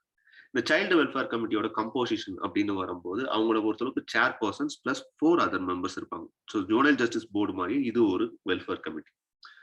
இந்த chairperson 4 other members, at least அதுல 1 விமன் இருப்பாங்க. ஓகே, ஸோ இவங்களுக்கு யார் அசிஸ்ட் பண்றாங்க, இன்சென்ஸ் டெக்னிக்கல் மேட்டர்ஸ், ஸ்டாஃப், இவங்கெல்லாம் யார் அசிஸ்ட் பண்றாங்கன்னா டிஸ்ட்ரிக்ட் சைல்டு ப்ரொடெக்ஷன் யூனிட்னு ஒன்று இருக்கு. இதுவும் ஒவ்வொரு டிஸ்ட்ரிக்ட் கீழே இருக்கும். இந்த சைல்டு ப்ரொடெக்ஷன் யூனிட் தான் இவங்களுக்கு செக்ரட்டரியேட் ஃபங்க்ஷன்ஸ் கொடுப்பாங்க. தென் இந்த சேர் பர்சன்ஸ்ல 4 அதர் மெம்பர்ஸ் சொல்றேன் இல்லையா, இவங்களோட டென்யூர் அப்படின்னு பாத்தீங்கன்னா 3 years தான். Then whether they are eligible for reappointment அப்படின்னு கேட்டா, yes they are eligible for reappointment, but maximum 2 terms தான் அவனால ரீஎலிஜிபிலிட்டிக்கு கண்டிஷன்ஸ்க்கு அக்செப்ட். இந்த சைல்டு வெல்ஃபேர் கமிட்டி இருக்கு இல்லையா, ஸோ இவங்ககிட்ட இருந்து வரக்கூடிய இன்கேஸ் இவங்க மேல அரைஸ் ஆகக்கூடிய கம்ப்ளைண்ட்ஸ் ஏதாச்சும் வருது அப்படின்னா இதை யார் டீல் பண்ணுவார் அப்படின்னா டிஸ்ட்ரிக்ட் மேஜிஸ்ட்ரேட் தான், இன்சென்ஸ் கலெக்டர் தான் டீல் பண்ணுவார். ஓகே, ஸோ இந்த கமிட்டியோட ஒர்க் அப்படிங்கிறது it's nothing but it will deals on the disposes of cases for care, protection, treatment, development, rehabilitation. So இந்த பொறுத்தளவுக்கு கம்போசிஷன் அப்படின்னு பார்த்தீங்கன்னா சேர் பர்சன் 4 அதர் மெம்பர்ஸ் இருப்பாங்க. தேர் எலிஜிபிள் ஃபார் ரீஅப்பாயின்மெண்ட் கேட்டா yes. What is their tenure அப்படின்னு பார்த்தீங்கன்னா 3 years. இந்த இதுக்கு அசிஸ்ட் பண்றதுக்கு யார் இருப்பாங்கன்னா டிஸ்ட்ரிக்ட் சைல்டு ப்ரொடெக்ஷன் யூனிட்னு ஒன்று இருக்கும். ஸோ இவங்க மேல அரைஸ் ஆகக்கூடிய கம்ப்ளைண்ட்ஸ் ஆர் கிரீவன்சஸ் இதை டீல் பண்றதுக்கான ஹையஸ்ட் அப்பலேட் அத்தாரிட்டி யார் அப்படின்னு பாத்தீங்கன்னா டிஸ்ட்ரிக்ட் மேஜிஸ்ட்ரேட் தான் அந்த பர்டிகுலர் டிஸ்ட்ரிக்ட்ஸ்ல. ஸோ இது கொஸ்டின்ல வர்றதுக்கான சான்சஸ் இருக்கு. அதர் தன் தட், ஏன் இதை கரண்ட் அஃபேர்ஸ்ல ரீசெண்டா கொண்டு வந்தோம் அப்படின்னு பாத்தீங்கன்னா ஜுவனைல் ஜஸ்டிஸ் அமெண்ட்மெண்ட் பில் 2021 கொண்டு வந்தாங்கன்னு சொன்னேன். இதுல ஒரு சேஞ்சஸ் இந்த பர்டிகுலர் ப்ரொவிஷனுக்குள்ள கொண்டு வந்திருக்காங்க. என்ன அப்படின்னு பாத்தீங்கன்னா, இந்த அடாப்ஷன் ப்ரொசீஜர்னு சொல்றேன் இல்லையா, இந்த அடாப்ஷன் ப்ரொசீஜரை பொறுத்தளவுக்கு நீங்க என்ன பண்ணி ஆகணும் அப்படின்னு பாத்தீங்கன்னா இந்த சைல்டு வெல்ஃபேர் கமிட்டி கிட்ட சர்டிஃபை பண்ணி ஆகணும். அதர் தன் தட் அடாப்ஷன் ஆர்டர்னு ஒன்று சொல்லுவாங்க. இந்த அடாப்ஷன் ஆர்டர் அப்படிங்கிறது இட்ஸ் நத்திங் பட் நீங்க தத்து எடுத்துக்கிட்டீங்க அப்படிங்கிறதுக்கான ஒரு ஆர்டர். இந்த ஆர்டரை யூஸ்வலா யார் பாஸ் பண்ணுவாங்கன்னா, இந்த பில்லுக்கு முன்னாடி, தட் இஸ் 2012-21 பில்லுக்கு முன்னாடி சிவில் கோர்ட் தான் பண்ணிக்கிட்டு இருந்துச்சு. ஸோ இதனால என்ன ஆகுது அப்படின்னு பாத்தீங்கன்னா, கேசஸ் அதிகமாகிக்கிட்டு இருக்கு அப்படிங்கிற ஒரு இஷ்யூஸ் அரைஸ் ஆகவும், இப்ப யாருக்கு சேஞ்ச் பண்ணிருக்காங்க அப்படின்னு பாத்தீங்கன்னா, to the district magistrate change பண்ணிட்டாங்க. அப்படின்னா அடாப்ஷன் ஆர்டரை இப்போ டிக்ளேர் பண்றது யார் அப்படின்னா டிஸ்ட்ரிக்ட் மேஜிஸ்ட்ரேட் தான். Okay, including additional district magistrate. இவங்க தான் இப்போ டியூட்டிஸ் அண்ட் இஷ்யூஸ் எல்லாத்தையுமே சார்ட் அவுட் பண்றது. இன்சென்ஸ் அடாப்ஷன் ஆர்டர்னு ஒன்று சொல்லுவாங்க. அப்படின்னா அந்த குழந்தைய தத்தெடுத்துக்கிட்டதுக்கான ஆர்டர். இந்த ஆர்டரை இதுக்கு முன்னாடி நீங்க எங்க வாங்கணும் அப்படின்னு பாத்தீங்கன்னா, அப்ளிகேஷன் இந்த சிவில் கோர்ட்ல தான் வாங்க முடியும். இப்போ என்ன பண்ணிருக்காங்க அப்படின்னு பாத்தீங்கன்னா, நீங்க டிஸ்ட்ரிக்ட் மேஜிஸ்ட்ரேட் கிட்டே வாங்கிடலாம். இது ஒரு சேஞ்சஸ் கொண்டு வந்தது. இன்சென்ஸ் கோர்ட் இஷ்யூஸ் ஆர்டர் இதுக்கு முன்னாடி, இப்போ டிஸ்ட்ரிக்ட் மேஜிஸ்ட்ரேட் இஷ்யூஸ் ஆர்டர். இன்னொரு விஷயம் என்னன்னு பாத்தீங்கன்னா, அப்பீல். அப்பீல் இன்சென்ஸ் இப்போ எனக்கு ஏதாச்சும் எதிர்கருத்து இருக்குன்னு வச்சுக்கோங்க. இன்சென்ஸ் நான் ஒரு அக்ரீவ்டு பர்சன், இந்த அடாப்ஷன் ஆர்டர்ல எனக்கு ஏதாச்சும் ஒரு கான்ஃபிளிக்ட் ஆஃப் ஒப்பீனியன் இருக்கு அப்படிங்கிற பட்சத்துல நான் அப்பீல் போகலாம். ஓகே, நான் ஒரு இன்ட்ரெஸ்டட் பர்சன் அந்த குழந்தை மேல. ஸோ அந்த குழந்தைக்கு ஏதோ ஒரு அக்ரீவ்டு திங்ஸ் ஏதோ ஒன்று நடக்க போகுது அப்படிங்கிற விஷயத்தை நான் ஐடென்டிஃபை பண்றேன் அப்படின்னா, இந்த அடாப்ஷன் ஆர்டர் மேல நான் என்ன பண்ணேன்னா அப்பீல் போகலாம். ஸோ அப்படி அப்பீல் போகும்போது நான் யார்கிட்ட போக முடியும் அப்படின்னு பாத்தீங்கன்னா, இந்த டிஸ்ட்ரிக்ட் மேஜிஸ்ட்ரேட் தானே பாஸ் பண்றாரு. இதை நான் அங்க யார் இருப்பாங்க, டிவிஷனல் கமிஷனர்னு ஒருத்தர் இருப்பாங்க. ஸோ ஒவ்வொரு டிஸ்ட்ரிக்ட், தட் இஸ் 4 or 5 டிஸ்ட்ரிக்ட்ஸ்க்கு மேல ஒரு அப்பலேட் அத்தாரிட்டியா ஒரு டிவிஷனல் கமிஷனர் இருப்பார். இந்த டிவிஷனல் கமிஷனருக்கு நான் என்ன பண்ணலாம்னா அப்ரோச் பண்ணலாம் within 30 days of such order. In sense இந்த அடாப்ஷன் ஆர்டர் கொடுத்த 30 நாளைக்குள்ள ஒரு டிவிஷனல் கமிஷனர் கிட்ட நான் என்ன பண்ணலாம் அப்படின்னா, இந்த பர்டிகுலர் ஆர்டர்ல எனக்கு உத்தரவாதம் இல்ல, இன்சென்ஸ் எனக்கு கன்சென்சஸ் இல்ல அப்படிங்கிறதுனால நான் அக்ரீவ்டு பர்சனா இருக்கிற பட்சத்துல நான் ஆர்டருக்காக அகேன்ஸ்ட் அப்பீல் போகலாம். அப்படி போகும்போது இந்த அப்பீல் போறோம் இல்லையா, இதுக்கு முன்னாடி இந்த இது கிடையாது. இப்ப இதுல இன்க்ளூட் பண்ணிருக்காங்க 2021ல. ஓகே, சோ இப்பதான் இதுல இன்க்ளூட் பண்ணிருக்காங்க. No appeal on child welfare committee order. இதுல எந்த விதமான அப்பீலும் கிடையாது. இப்ப அப்பீல் கொடுத்திருக்காங்க. இப்படி கொடுக்கும்போது இந்த அப்பீலுக்கான ஜட்ஜ்மெண்ட்ஸ் கொடுத்தாகணும் இல்லையா, அதை வித்தின் 4 weeksக்குள்ள நான் கொடுத்தேன். இது இந்த 2021 ஆக்ட்குள்ள கொண்டு வந்திருக்காங்க. ஓகே, இந்த சைல்டு வெல்ஃபேர் கமிட்டி கொடுக்கக்கூடிய ஆர்டரை நீங்க என்ன பண்ணி ஆகணும்னா எஸ்டாப்ளிஷ் பண்ணி ஆகணும். ஸோ இது 2 சேஞ்சஸ். ஒன்னு, இதுக்கு முன்னாடி இந்த அடாப்ஷன் ஆர்டரை பொறுத்தளவுக்கு கோர்ட் இஷ்யூஸ், இப்போ டிஸ்ட்ரிக்ட் மேஜிஸ்ட்ரேட். இதுக்கு முன்னாடி சைல்டு வெல்ஃபேர் கமிட்டிக்கு கொடுக்கக்கூடிய ஆர்டர்ஸ்க்கு நோ அப்பீல். இப்போ சைல்டு வெல்ஃபேர் கமிட்டி கொடுக்கக்கூடிய ஆர்டர்ஸ்க்கு நான் அப்பீல் போறதா இருந்தா டிவிஷனல் கமிஷன் கிட்ட 30 நாளைக்குள்ள போகணும். 30 நாள்ல அவர் கொடுக்கக்கூடிய ஆர்டர், தட் இஸ் நான் ஃபைல் பண்ணக்கூடிய பெட்டிஷனுக்கு வித்தின் 4 weeksக்குள்ள அவர் எனக்கு என்ன ஆன்சர் பண்ணியாகும். ஓகே, இந்த 2 சேஞ்சஸ் 2021 ஆக்ட்ல கொண்டு வந்திருக்காங்க. தென் அதர் சேஞ்சஸ் அப்படின்னு வரும்போது குவாலிஃபிகேஷன். ஸோ சைல்டு வெல்ஃபேர் கமிட்டியை பொறுத்தவரைக்கும் இதுக்கு முன்னாடி குவாலிஃபிகேஷன் ஒன்றும் பெருசா அவங்க பேச கிடையாது. பட் 2021ல இந்த குவாலிஃபிகேஷனை மென்ஷன் பண்றாங்க. அப்படி மென்ஷன் பண்ணும்போது குவாலிஃபிகேஷன்ல என்ன சொல்றாங்க அப்படின்னு பாத்தீங்கன்னா, that concern members should have the knowledge in health, education and welfare activities pertaining to children for at least 7 years, or is a practicing professional with a degree in child psychology or psychiatry or law or social work or sociology or human development. இந்த கன்சர்ன்ல எல்லாம் அவங்க இருந்தாங்கன்னா அவங்க child welfare கமிட்டியில மெம்பர்ஸா appoint பண்ணணும். அது தாண்டி யார் appoint பண்ண முடியாது அப்படிங்கிறது இந்த பில் ஆட் பண்ணுது. என்ன ஆட் பண்றாங்க அப்படின்னு பாத்தீங்கன்னா, those who are having a record of violation of human rights or child rights or being a part of the management of child care institution in the district. So இந்த 2 கன்சர்ன்ல இருக்கக்கூடிய persons யார் appoint பண்ணக்கூடாது அப்படின்னா, child welfare கமிட்டிக்கு மெம்பர்ஸா appoint பண்ணக்கூடாது. In case அந்த மாதிரி வருது அப்படின்னா, that concern member has to be resigned. Okay sir, shall be terminated after enquiry அப்படிங்கிறது இந்த பில் வந்து அடிஷனல் குவாலிஃபிகேஷனா இப்போ ரீசெண்டா இன்ட்ரோடியூஸ் பண்ணிருக்காங்க இந்த 2021. ஸோ இதை பேஸ் பண்ணி கொஸ்டின்ஸ் வர்றதுக்கான பாசிபிலிட்டிஸ் இருக்கு. அடுத்த ப்ரொவிஷன் அப்படின்னு பாத்தீங்கன்னா, டிஸ்ட்ரிக்ட் சைல்டு ப்ரொடெக்ஷன் யூனிட் தான். நான் ஆல்ரெடி சொன்ன மாதிரி டிஸ்ட்ரிக்ட் சைல்டு ப்ரொடெக்ஷன் யூனிட் அப்படிங்கிறது ஒரு மானிட்டரிங் ஏஜென்சி. இவங்க என்ன பண்ணுவாங்க அப்படின்னு பாத்தீங்கன்னா, ஓவராலா இந்த அடாப்ஷன், ப்ரொடெக்ஷன், கேர் இதெல்லாம் சொல்றோம் இல்லையா, இதெல்லாம் கோஆர்டினேட் பண்ணி இந்த பாலிசிஸ், ஃபங்க்ஷன்ஸ் எல்லாத்தையும் இம்ப்ளிமெண்ட் பண்றதுதான் இவங்களோட ஒர்க். ஸோ இந்த ஒர்க் என்ன பண்ணுவாங்க அப்படின்னு பாத்தீங்கன்னா, it is working under the goal of national plan of action for children. So இந்த கோலோட தான் இவங்க ஃபங்க்ஷன் ஆகுறது. ஸோ இவங்களோட மேஜர் ஒர்க் அப்படின்னு பாத்தீங்கன்னா, those who are children's at weak or children's need care and protectionங்கிறத ஐடென்டிஃபை பண்றதுக்கான ஒன் ஆஃப் தி ஏஜென்சி இவங்க தான். இது எது மூலமா பண்ணுவாங்கன்னா, integrated child development scheme functionaries மூலமா பண்ணுவாங்க. இன்சென்ஸ் அங்கன்வாடி சென்டர்ஸ் சொல்றோம் இல்லையா, ஸோ அவங்கள பால்வாடின்னு சொல்லுவோம் இல்லையா, அவங்க மூலமா அங்க இருக்கக்கூடிய லோக்கல் சில்ட்ரன்ஸ் யாராச்சும் those who are need care and protection அப்படின்னு வரும்போது அவங்கள என்ன பண்ணுவாங்க அப்படின்னு பாத்தீங்கன்னா, இது மூலமா ஐடென்டிஃபை பண்ணுவாங்க. ஐடென்டிஃபை பண்ணி அவங்களுக்கு ஸ்பெஷல் அடாப்ஷன் கொடுத்து அவங்கள வந்து என்ன பண்ணுவாங்கன்னா நர்ச்சர் பண்ணுவாங்க. இது இந்த சைல்டு ப்ரொடெக்ஷன் யூனிட்டோட ஒர்க். அதர் தென் தட் இந்த சைல்டு ப்ரொடெக்ஷன் யூனிட் எது இம்ப்ளிமெண்ட் பண்ணி ஆகணும் அப்படின்னு பாத்தீங்கன்னா ஜூவனைல் ஜஸ்டிஸ் ஆக்டை இம்ப்ளிமெண்ட் பண்றதுல இதுக்கு ஒரு மேஜர் ரெஸ்பான்சிபிலிட்டி இருக்கு. அதை தாண்டி ஜூவனைல் ஜஸ்டிஸ் போர்டு செட்டப் பண்றது, தென் சைல்டு வெல்ஃபேர் கமிட்டி கொண்டு வரது, தென் ஸ்பெஷல் ஜூவனைல் போலீஸ் யூனிட்னு ஒன்று சொல்லுவாங்க, ஸ்பெஷலைஸ்டு ஜூவனைல் போலீஸ் யூனிட்னு ஒன்று. ஸோ இதெல்லாம் ஃபார்ம் பண்றது யாரோடது அப்படின்னு பாத்தீங்கன்னா டிஸ்ட்ரிக்ட் சைல்டு ப்ரொடெக்ஷன் யூனிட்டோட ஒர்க். இதை தாண்டி இன்னொன்று ஒரு இம்பார்ட்டன்ட் இன்ஸ்டிடியூஷன் அப்படின்னு பாத்தீங்கன்னா சென்ட்ரல் அடாப்ஷன் ரிசோர்ஸ் அத்தாரிட்டி அப்படின்னு சொல்லுவாங்க. இந்த சென்ட்ரல் அடாப்ஷன் ரிசோர்ஸ் அத்தாரிட்டி அப்படிங்கிறது it is nodal authority. It is work under the ministry of women and child development. Okay, so இது ரொம்ப முக்கியமான ஒரு யூனிட். இவங்க என்ன ஒர்க் பண்றாங்க அப்படின்னு பாத்தீங்கன்னா central adoption resource authority is statutory body. It is working under the ministry of women and child development. இவங்களோட ஒர்க் என்ன அப்படின்னு பாத்தீங்கன்னா இவங்க தான் nodal body.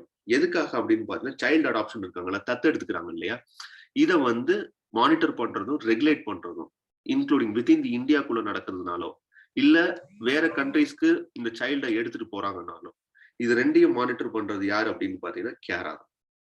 So in sense in country and inter country அடாப்ஷனுக்கான monitoring mechanism and regulating mechanism யார் function பண்றாங்க அப்படின்னா கேராங்கிற ஒரு இன்ஸ்டிடியூஷன் தான் பண்றாங்க. ஸோ இந்த இன்ஸ்டிடியூஷன் எது மூலமா ஃபார்ம் பண்ணுது அப்படின்னு பாத்தீங்கன்னா ஹேக்யூ கன்வென்ஷன் ஆர்டர் மூலமா ஃபார்ம் பண்ணுது. ஸோ இது எதை டீல் பண்ணுது, adoption of orphan, abandoned and surrendered children through its associated or recognized adoption agencies. So இவங்க பண்ணக்கூடிய ஆக்டிவிட்டிஸ் என்ன பண்றாங்க அப்படின்னு பாத்தீங்கன்னா இது மூலமா இம்ப்ளிமெண்ட் பண்ண ட்ரை பண்றாங்க. ஸோ இது கொஸ்டின் வர்றதுக்கான பாசிபிலிட்டிஸ் இருக்கு நமக்கு. ஓகே, ஸோ கேரா ஒன்று ரொம்ப தெளிவா நம்ம பார்த்துக்கறணும். தென் டிஸ்ட்ரிக்ட் சைல்டு வெல்ஃபேர் யூனிட் ஒன்று, தென் சைல்டு வெல்ஃபேர் கமிட்டி ஒன்று, தென் ஜூவனைல் ஜஸ்டிஸ் போர்டு ஒன்று. இதெல்லாம் நம்மளோட ஃபங்க்ஷன்ஸ். தட் இஸ் இது ரொம்ப நம்ம கிளியரா பார்த்துக்கறணும் இன் கேஸ் கொஸ்டின்ஸ் வர்றதா இருந்தா. Okay, then other than that இதோட இம்பார்ட்டன்ட் ஆஸ்பெக்ட்ஸ் அப்படின்னு பாத்தீங்கன்னா இன்னும் ஒரு ஏரியா அப்படின்னு பாத்தீங்கன்னா இந்த சீரியஸ் அஃபென்சஸ்ல they made some changes. Okay, so இதுக்கு முன்னாடி என்னவா இருந்துச்சு அப்படின்னு பாத்தீங்கன்னா 2015 ஆக்ட் படி ஸோ ஜூவனைல்ஸ் பண்ணக்கூடிய கிரைம்ஸ் அகேன்ஸ்ட் தி ஸ்டேட் இதை என்னவா ஸ்பிளிட் பண்ணுவாங்க அப்படின்னு பாத்தீங்கன்னா petty offences, serious offences and heinous offences. இந்த பெட்டி அஃபென்சஸ் அப்படிங்கிறது சும்மா மைனர் கிரைம்ஸ். இதுக்கு ஜஸ்ட் என்ன பண்ணுவாங்கன்னா பெனாலிட்டிஸ் இம்போஸ் பண்ணி அவங்களை ரிலீஸ் பண்ணிடுவாங்க, ரீஹாபிலிட்டேட் பண்ணி. இந்த சீரியஸ் அஃபென்சஸ் அப்படிங்கிறது 3 to 7 years அப்படின்னு நான் ஆல்ரெடி சொன்னேன். Okay, minimum 3 years of imprisonment, maximum 7 years of imprisonment. Then heinous crimes அப்படிங்கிறது maximum that is minimum 7 years of imprisonment, maximum mention பண்ண கிடையாது, maximum it leads up to somewhere. Okay, so அது பெருசாக அவங்க implement சொல்ல கிடையாது. இதுல நான் சொன்னேன் ஆல்ரெடி 16 to 18 years யாராச்சும் ஹீனியஸ் கிரைம்ஸ் பண்றவங்களா இருந்தா அவங்கள அடல்ட் ஜஸ்டிஸ் சிஸ்டத்துல ஹேண்டில் பண்ணுவாங்க. சீரியஸ் அஃபென்சஸ் பண்ணக்கூடிய பர்சன்ஸ் 3 to 7 years இருக்கிற பட்சத்தில் 7 years இம்ப்ரிசன்மெண்ட் அப்படிங்கிற ஒரு கண்டிஷன்ல இவங்களை என்ன பண்ணிருப்பாங்க அப்படின்னு பாத்தீங்கன்னா யூஸ்வலா அவங்கள அப்ரிஹெண்டட் இன் 21 years அப்படின்னா அவங்கள அடல்ட்டா தான் ட்ரீட் பண்ணுவாங்க. ஸோ இப்படி இருக்கக்கூடிய ஒரு சுச்சுவேஷன்ல என்னவாகுது அப்படின்னு பாத்தீங்கன்னா ரொம்ப கிரைம்ஸ் வந்து தட் இஸ் ரொம்ப ஹைலி பனிஷபிளா இருக்கு. Then other than that there are certain issues in the implementing of those provisions. ஏன்னா அந்த மினிமம் மேக்ஸிமம் இந்த மாதிரி ஒரு கன்ஃபியூஷன்ஸ் அவங்களுக்கு இருந்துச்சு. ஈவன் ஜுடிஷியரியுமே 2018 இதுல வி நீட் சம் கிளாரிட்டி அப்படிங்கிற ஒரு கன்சர்ன்ல சொன்னாங்க. ஏன்னா 3 to 7 years அப்படிங்கிறது சீரியஸ் அஃபென்சஸ், தென் ஹீனியஸ் அஃபென்சஸ் அப்படிங்கிறது மினிமம் 7 years. அப்படின்னா இப்ப இந்த 7 வருது இல்லையா, ஸோ இந்த இடத்துல என்ன ஆகுதுன்னா கன்ஃபியூஸ் ஆகுறாங்க. ஸோ கன்ஃபியூஸ் ஆகும்போது என்ன பண்றாங்க அப்படின்னு பாத்தீங்கன்னா இந்த ஜூவனைல் அஃபென்சஸ் இருக்கு இல்லையா, இந்த ஜூவனைல் அஃபென்சஸ் சீரியஸ் அஃபென்சஸ்க்கு டைம் சேஞ்ச் பண்றாங்க. டைம் சேஞ்ச் பண்ணும்போது என்ன பண்றாங்க அப்படின்னு பாத்தீங்கன்னா யூஸ்வலாவே ஓகே இந்த சீரியஸ் அஃபென்சஸ்க்கான பனிஷ்மெண்ட் அப்படின்னு பாத்தீங்கன்னா 3 to 7 years. இப்ப இந்த பில்ல என்ன ஆட் பண்றாங்க அப்படின்னு பாத்தீங்கன்னா ஹீனியஸ், சீரியஸ் அப்படி இருக்கு இல்லையா, இது ரெண்டையும் மெர்ஜ் பண்ணிடுறாங்க. மர்ஜ் பண்ணி இப்ப என்ன பண்றாங்கன்னா எல்லாத்தையுமே ஒரே லிஸ்ட்குள்ள கொண்டு வந்துடுறாங்க சீரியஸ் அஃபென்சஸ் அப்படின்னு. இந்த சீரியஸ் அஃபென்சஸ்க்குள்ள கொண்டு வர ஃபங்க்ஷன்ஸ் அப்படின்னு பாத்தீங்கன்னா மேக்ஸிமம் பனிஷ்மெண்ட்ங்கிறது imprisonment of more than 7 years. Okay, minimum பனிஷ்மெண்ட்ங்கிறது லெஸ் தென் 7 years, அதை மென்ஷன் பண்ண கிடையாது. So maximum 7 years, minimum less than 7 years அப்படின்னு வரும்போது அப்ப சீரியஸ் அஃபென்சஸ், ஹீனியஸ் அஃபென்சஸ் ரெண்டையும் மர்ஜ் பண்ணி என்ன பண்ணிடுறாங்கன்னா ஒரே தான் சீனியர்ஸ் அஃபென்சஸ் கொண்டு வந்துடுறாங்க. அப்ப இந்த சீனியர்ஸ் அஃபென்சஸ், சீரியஸ் அஃபென்சஸ் அப்படின்னு சொல்றோம் இல்லையா, இந்த சீரியஸ் அஃபென்சஸை யார் ஹேண்டில் பண்ணுவா? ஓகே, ஸோ ஒரு அஃபென்சஸ் சீரியஸ் அஃபென்சஸா இல்ல ஹீனியஸ் அஃபென்சஸா அப்படிங்கிறத டிசைட் பண்ணக்கூடியது யாருன்னா ஜூவனைல் ஜஸ்டிஸ் போர்டு தான். நம்ம ஆல்ரெடி பார்த்ததுதான்.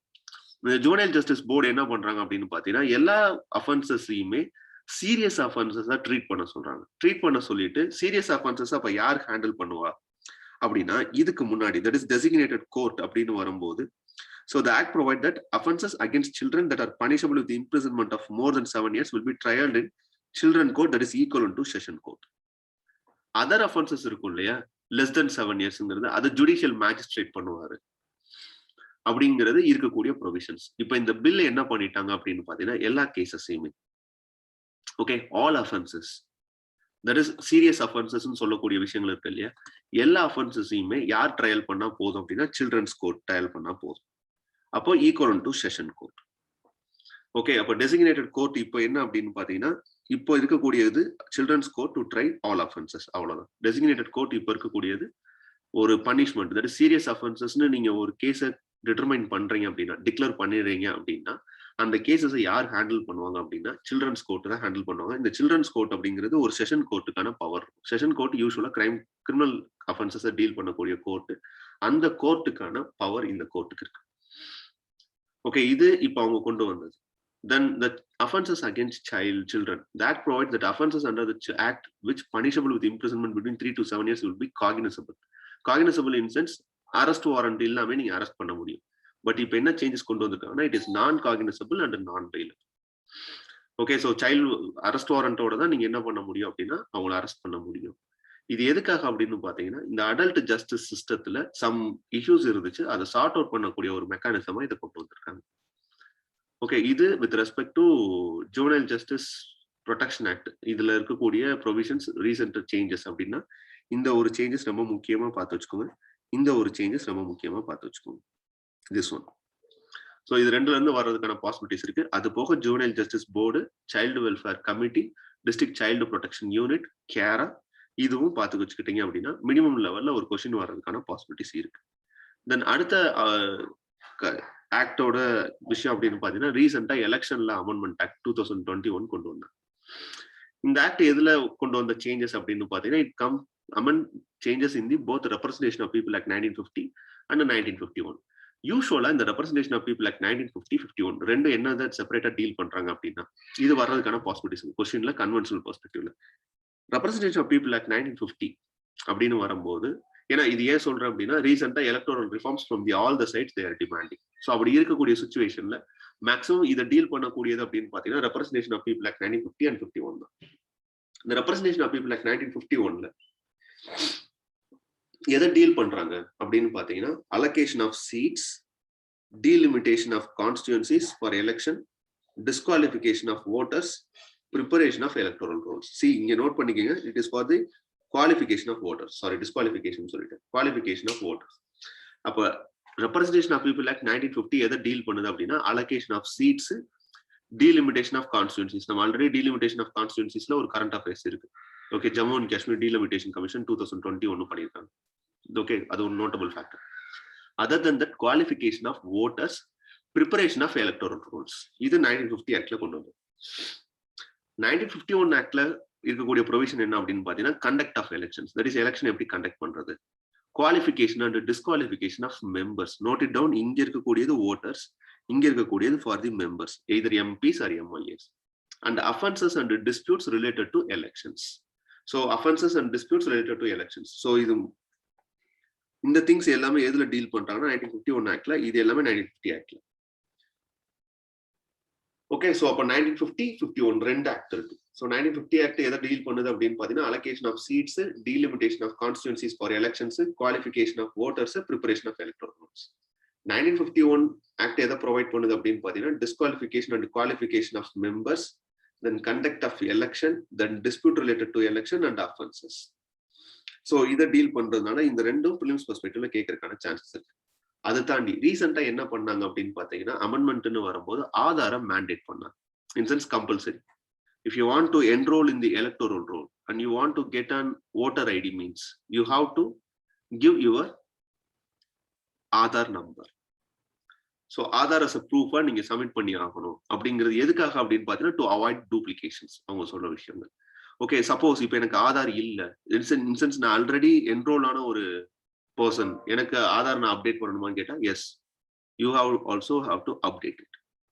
Then in case என்கிட்ட ஆதார் இல்லை அப்படிங்கிற பட்சத்தில் நான் என்ன பண்ணலாம் அப்படின்னா, நீங்க ஆல்ரெடி இருக்கிற ப்ரொவிஷன்ஸ் படி நீங்க இப்ப இருக்கிற மாதிரி என்ன பண்ணிக்கலாம் அப்படின்னு பாத்தீங்கன்னா, ஏதாச்சும் ஒரு ஐடியா கொடுத்து நீங்க ரெஜிஸ்டர் பண்ணிக்கலாம். பட் வெரி சூன் நீங்க என்ன பண்ணி ஆகணும்னா ஆதாரை யூ ஹேவ் டு சப்மிட் அப்படிங்கிறது இந்த linking of Aadhaar electoral roll data with Aadhaar அப்படிங்கிற ப்ரொவிஷன்ல கொண்டு வந்த ஒரு ப்ரொவிஷன். அதர் தென் தட் இதுக்கப்புறம் என்ன சேஞ்சஸ் கொண்டு வந்தாங்க இந்த ஆக்ட்ல அப்படின்னு பாத்தீங்கன்னா, general neutral provisions. General neutral provisions அப்படின்னு வரும்போது யூஸ்வலா இப்போ ஒரு ஆர்ம்டு ஃபோர்ஸஸ்ல இருக்கும் அப்படிங்கிற பட்சத்துல இருக்கலாம். Take an example. ஓகே, ஒரு ஆர்ம்டு ஃபோர்ஸஸ்ல இருக்கக்கூடிய ஒரு ஆர்மி பர்சனல், இவருக்கு என்ன இருக்கு அப்படின்னு பாத்தீங்கன்னா போஸ்டல் ஓட்டு இருக்கு. ஓகே, போஸ்டல் ஓட்டு இவர் பண்ணிக்கலாம். பண்ணும்போது என்ன பண்ணலாம் அப்படின்னு பாத்தீங்கன்னா, இவங்க ஒய்ஃப்னு சொல்லுவோம் இல்லையா, ஸோ ஒரு மேல் மெம்பரா இருந்தா ஒய்ஃப், இவங்களுக்கு என்ன கொடுப்பாங்க அப்படின்னு பாத்தீங்கன்னா, அவங்களுக்கும் போஸ்டல் ஓட்டு ஐடி, போஸ்டல் ஓட்டு ரைட்ஸ் கொடுப்பாங்க. இந்த கண்டிஷன்ல எது அப்ளிகபிள் ஆகாம இருந்துச்சுன்னா, இதுக்கு முன்னாடி suppose that concern person is an woman person, so ஒரு விமனா இருக்கும்போது அப்ப மென் இருப்பார் இல்லையா, ஹஸ்பண்டுக்கு அந்த ரைட்ஸ் இருந்துச்சான்னு கேட்டா இல்ல. இப்ப என்ன பண்ணிட்டாங்கன்னா ஜெனரல் நியூட்ரலா மாத்திட்டாங்க. In sense any person, that is instead of ஒய்ஃபுக்கு பதில் தே ஆடட் அன் ஸ்பவுஸ். அப்போ ஒரு மேல் பர்சனலா இருந்தா ஃபீமேலுக்கு ஓட்டர் ஐடி கொடுத்துட்றாங்க, ஓட்டர் ரைட்ஸ், போஸ்டல் ரைட்ஸ் கொடுத்துட்றாங்க. அதே மாதிரி ஒரு ஃபீமேல் பர்சனலா இருந்தா மேலுக்கான ஓட்டர் போஸ்டல் ரைட்ஸ் கொடுத்துட்றாங்க. ஸோ இது ரெண்டு ஜெனரல் நியூட்ரல் கன்சர்ன்ஸ் காண்டி கொண்டு வந்தோம். தென் மூணாவது அமெண்ட்மெண்ட் அப்படின்னு பாத்தீங்கன்னா, யூஸ்வலா ஒருத்தர் 18 இயர்ஸ் எபோவ் ஆகுறாரு அப்படிங்கிற கண்டிஷன்ல இவர் எப்போ ஓட்டர் ஐடிக்கு அப்ளை பண்ண முடியும்னா, எவ்ரி இயர் ஆஃப் ஜனவரி 1ல அவருக்கு 18 இயர்ஸ் கம்ப்ளீட் ஆயிருக்கும். இப்போ ஃபார் எக்ஸாம்பிள் ஒரு ஜூலைல தான் அவர் 18 இயர்ஸ் கம்ப்ளீட் பண்றாருன்னு வச்சுக்கோங்க. ஸோ இவர் அடுத்து என்ன பண்ணணும் அப்படின்னு பாத்தீங்கன்னா, ஃபார் எக்ஸாம்பிள் இப்போ ஜனவரி 2022 சொல்லிட்டாச்சு. ஜனவரி 1, 2022ல யாரெல்லாம் 18 இயர்ஸ் கிராஸ் பண்ணிருக்காங்களோ அவங்களாம் ஓட்டர் ஐடி வாங்குறதுக்கான எலிஜிபிள் பர்சன் அப்படின்னு சொல்றோம். பட் இந்த கன்சர்ன் பர்சன் என்ன பண்றாரு அப்படின்னு பாத்தீங்கன்னா, ஜூன் ஆர் ஜூலைல தான் 2022ல தான் இவர் 18 இயர்ஸ் கம்ப்ளீட் ஆகுது. அப்ப இவர் அடுத்து என்ன பண்ணி ஆகணும் அப்படின்னு பாத்தீங்கன்னா, மோர் தென் கிட்டத்தட்ட 6 monthsக்கு he has to wait.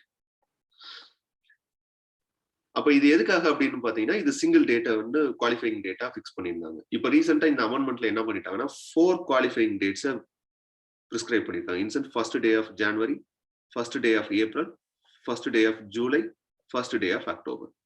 So அப்போ 4 எலிஜிபிள் டேட் அனௌன்ஸ் பண்ணியிருக்காங்க. இது மூலமா நீங்க என்ன பண்ணிக்கலாம் அப்படின்னா, இன்கேஸ் நீங்க இந்த டைம்ல தட் இஸ் ஜனவரி 1 வரைக்கும் நீங்க வெயிட் பண்ணணுங்கிற அவசியம் கிடையாது. அப்ப நான் என்ன பண்ணலாம், ஜூன்ல என்னோட ஏஜ் 18 இயர்ஸ் கம்ப்ளீட் ஆயிடுச்சுன்னா நான் ஜூலைலே அப்ளை பண்ணி அந்த இடத்துல ஓட்டர் ஐடி வாங்கிக்கலாம். ஸோ இந்த ஒரு ப்ரொவிஷன் என்ன பண்ணாங்க அப்படின்னு பாத்தீங்கன்னா, ரீசெண்டா அமெண்ட்மெண்ட்ல கொண்டு வந்தாங்க.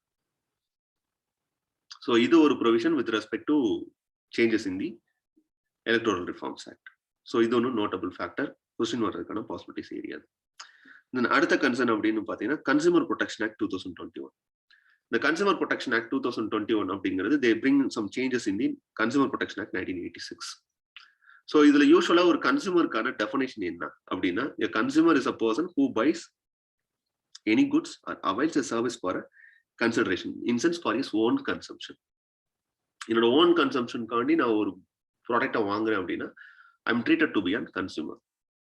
Other than that, if I'm using that product for resale or good or service for commercial purpose, means then I am not considered under the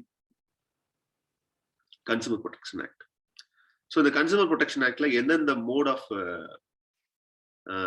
சேனல்ஸ்லாம் வருது அப்படின்னு பாத்தீங்கன்னா, த்ரூ பை ஆஃப்லைன், இன்சென்ஸ் பிரிக்ஸ் அண்ட் மோட்டார்னு சொல்லுவோம் இல்லையா, நீங்க ஏதாச்சும் ஒரு கடையில போய் பர்ச்சேஸ் பண்ணீங்கன்னா அதுவும் கன்சூமர் ப்ரொடெக்ஷன் ஆக்ட்ல வரும். Then very recently they added online through electronic means, e-commerce, okay, then teleshopping, then multi-level marketing or direct selling. So இந்த கன்சர்ன்ல வரக்கூடிய எல்லா பர்சன்ஸுமே இப்போ என்ன ஆயிடுறாங்க அப்படின்னு பாத்தீங்கன்னா, சைல்டு கன்சூமர் ப்ரொடெக்ஷன் ஆக்ட் 2021ல கவர் ஆயிடுறாங்க. யூஸ்வலா ஒரு கன்சூமர் இருக்கக்கூடிய ரைட்ஸ் என்ன அப்படின்னு பாத்தீங்கன்னா, first be protected against marketing of goods and services which are hazardous to life and property.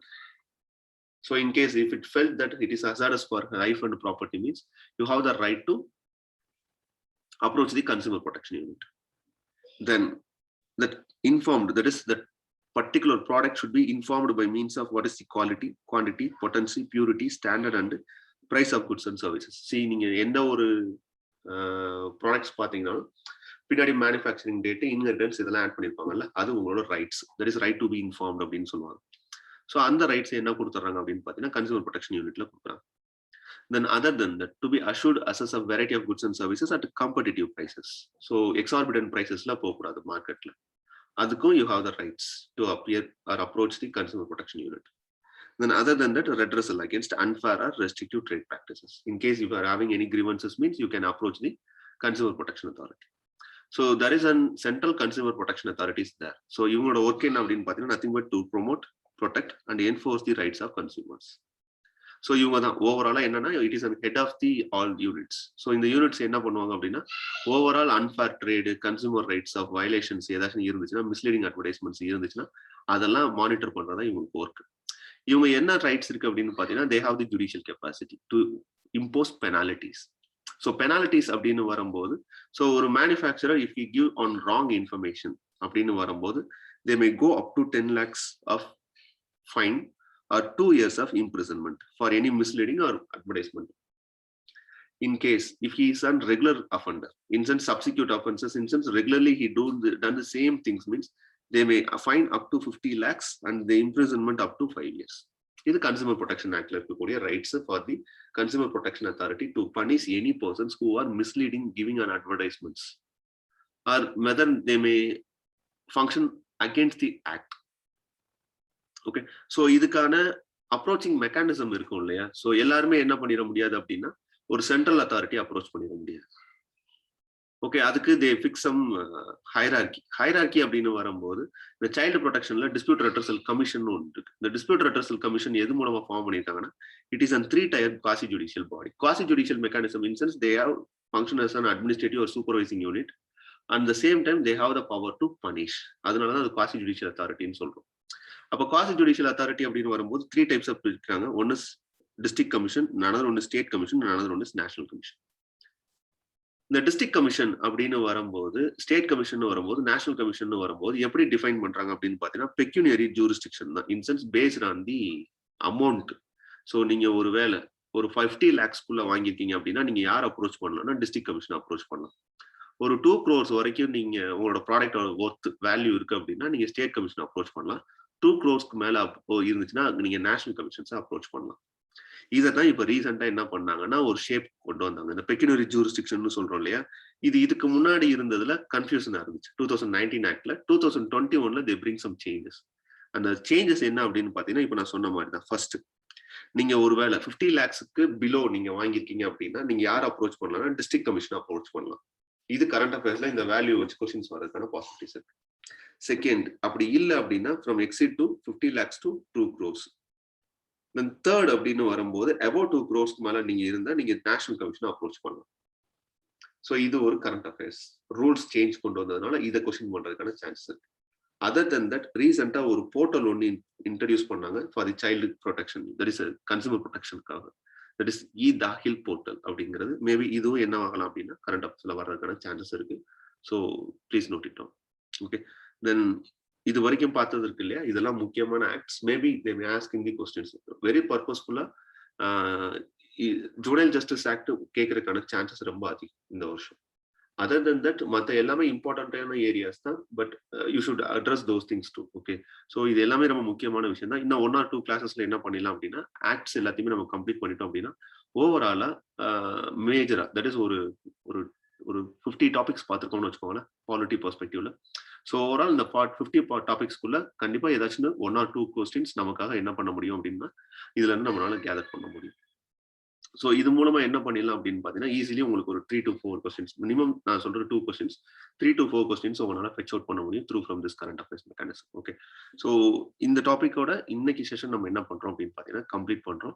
Next செஷனும் with respect to important acts deal பண்ணக்கூடிய இஷ்யூஸ் தான். ஸோ அதுக்குள்ள முடிஞ்சிருச்சு அப்படின்னா நெக்ஸ்ட் இருக்கக்கூடியது சம் அதர் டாபிக்ஸ்குள்ள நம்ம போகிறதுக்கான சான்சஸ் இருக்கு. Okay, so hope you may enjoy this session.